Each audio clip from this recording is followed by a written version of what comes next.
itim at mayroon pa raw kakaibang amoy ang baha sa ilang barangay sa Maynila. Ilang araw na raw itong problema ng mga residente dahil sa bumigay na floodgate. Nasa frontline ng balitang yan si Kari Kator.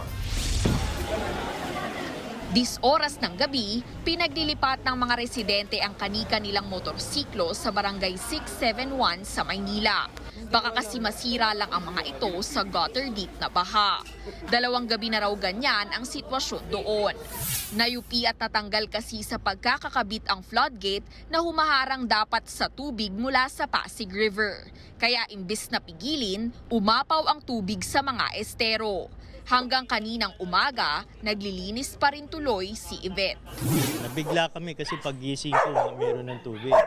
Oh, ang hirap, 5 oras ako nagtatanggal ng tubig. Apektado na yung mga appliances mo doon sa loob, o mga baro ko. Yan yung mga, ang dami ko na natanggal nasira na lahat. First time po itong na-experience ng barangay po. Kaya yung time po na lumagasa po yung tubig sa amin, nagulat po kami dahil napakaitim po. Iba po kasi yung amoy na para bang may nasusunog. Ininspeksyon ni DPWH Secretary Vince Dizon ang naturang floodgate.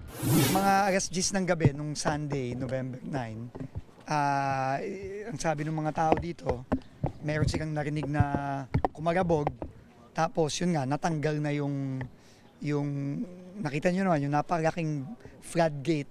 Sobrang taas ng pressure dahil sa pagpasok ng tubig galing sa Pasig, hindi kinaya ng gate yung immense pressure.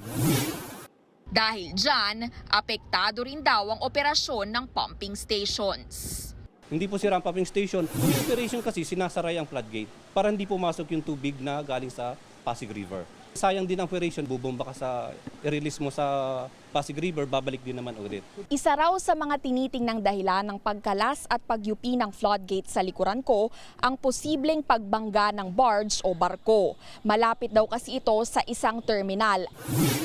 Tinitingnan din kung posibleng substandard ang materyales na ginamit. Target daw ng DPWH maparepair ang floodgate sa loob ng 2 linggo at susundan ito ng pagpapagawa ng mas matibay na gate sa loob naman ng 3 buwan.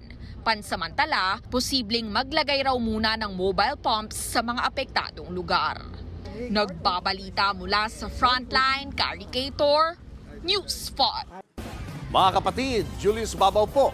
Para sa komprehensibo at makabuluhang balitaan at talakayan, mag-follow at mag-subscribe na sa social media pages ng News 5.